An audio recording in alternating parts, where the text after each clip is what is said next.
I can't tell you how many times I have watched The Notebook and I have thought to myself, wow, Lon seems like he was a pretty good guy. Like, dang, Allie, that was really risky throwing away a good man like him. And then to go back to a teenage summer romance, what a childish decision. So why did Allie choose Noah over Lon in The Notebook? By the time that Noah and Allie reconnected in The Notebook, they were about 29 and 31 years old, according to the book. Throughout this video, I'm going to reference back to the film and also the book and talk about some of the similarities and the differences. So, I mean, many years and years had passed since they were teenagers in love. And when you look at these two gentlemen in juxtaposition to one another, they were very different in career, social status, and upbringing. Noah came from the type of background where they wouldn't always have meat at every supper. And Lon came from the kind of family where his dinner could be slaughtered fresh that night. You ever had fresh slaughtered chicken? I know I haven't. But Lon family had that kind of money. They said a few times within the book, he had cotton money, like his family owned cotton. So owning cotton back in the 40s and 50s, that was a pretty big deal. Now remember, Noah's father was a mill worker, just as Noah was when him and Allie first met.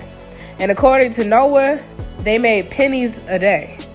Lon's family probably had TVs in every room before TVs in every room was a thing. Meanwhile, Noah's father was so broke.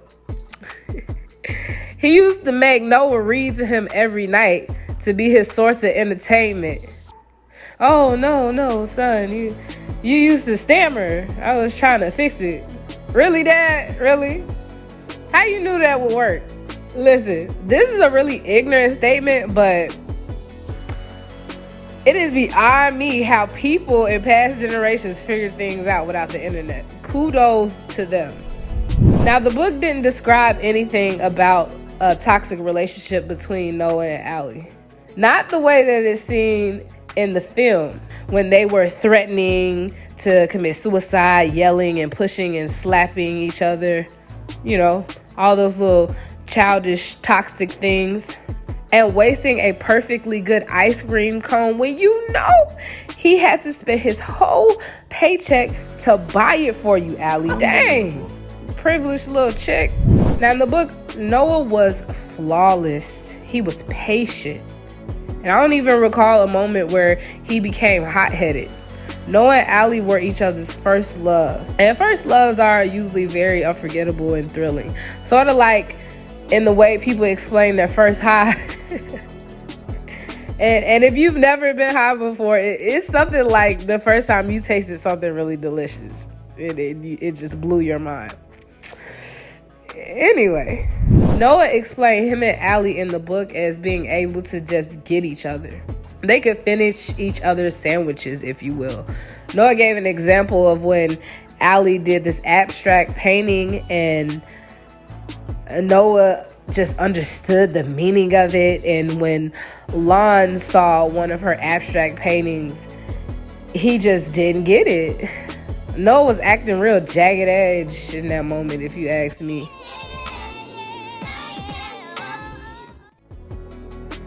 You could just tell he loved reading that part of the book to Allie. The part where the other guy just wasn't as good for you as I was. I was the best fit for you.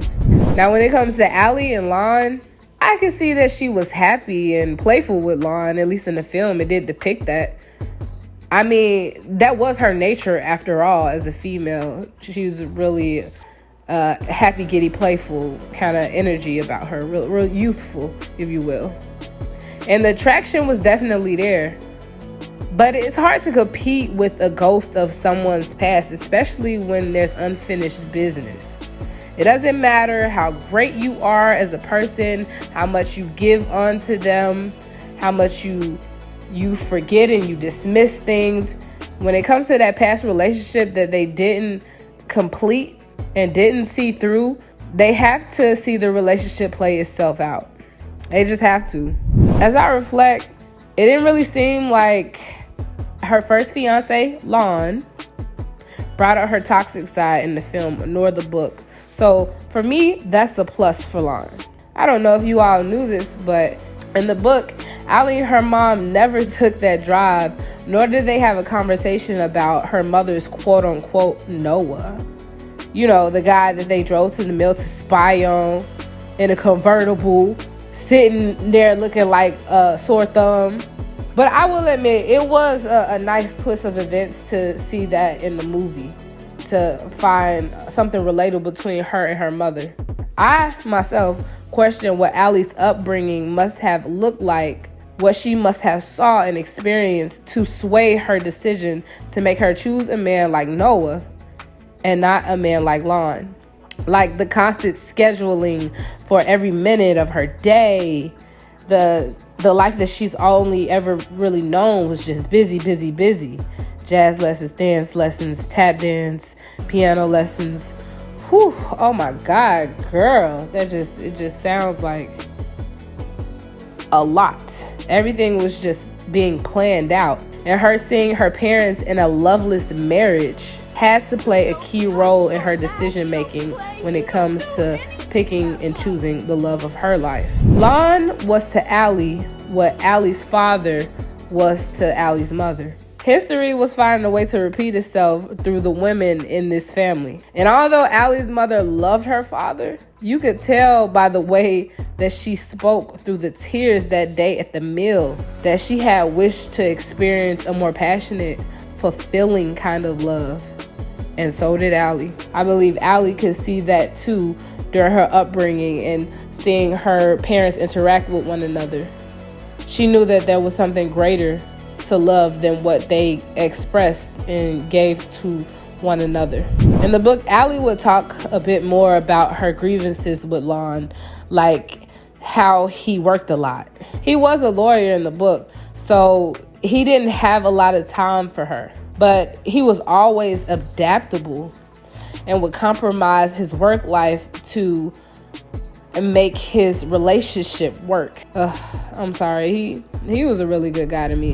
Another thing I got from the movie was it looked like Allie was causing Noah's heart attacks. It was literally killing Noah to love her in his old age. Like, here we go again with the toxic relationship angle from the movies, rendition of the book. Like, it's all this toxicity.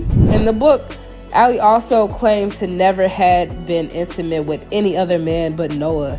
And every time that Lon would try, he would even try to guilt trip her and stuff like that. She'd hit him with the old, oh, let's wait till marriage.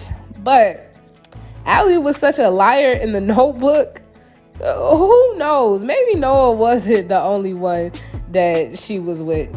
Not that it really matters anyway, because we do know of at least one other person that Noah was intimate with, so I don't think it would have mattered to Noah either way. Also, in the book, Noah had prostate cancer 3 times. I didn't even know that was possible. And they had 5 children, one of which died at the age of 4. And the book also was more detailed about the later years of their life than it was about their youth. You know, as the movie more so depicted their youth and their coming of age, the book more so detailed their later years in life after she fell ill. To me, Allie chose Noah because they had unfinished business and because she already could foresee how her relationship would look if she chose Lon.